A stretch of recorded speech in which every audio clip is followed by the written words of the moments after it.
Die Geschichte zum 50. Geburtstag. 50 Rosen. Für deine stolzen 50 Jahre suchte ich das passende Geschenk für dich. Ich ging in ein Geschäft hinein und kaufte etwas Tolles für die Katze ein.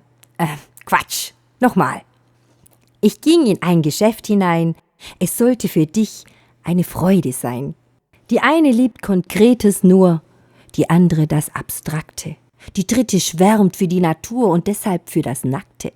Die vierte mag den Fuß vom Schwein, die fünfte gern den Tanz, die sechste liebt den roten Wein, die siebte liebt viel Glanz. Für jeden gibt es was von Wert, für das er lebt und streitet. Und jeder hat sein Steckenpferd, auf dem er immer reitet.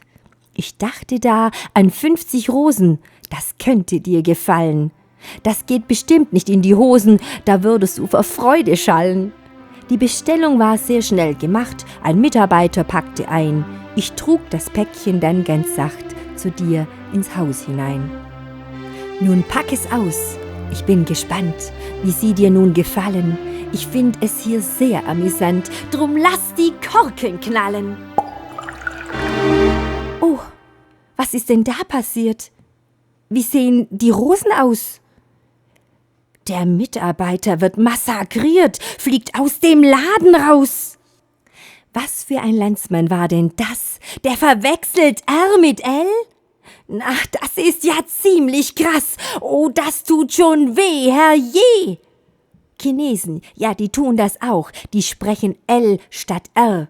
Doch besser so, ich denk mir grad, als ein D anstatt R bei diesem Herr.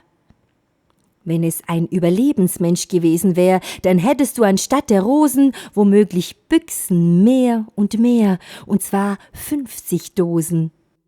Ein Trost ist mir bei diesem Missgeschick. Ich seh's direkt mit einem Blick. Die Haltbarkeit bei allen Losen, oh, bin ich froh, ist länger als bei hübschen Rosen.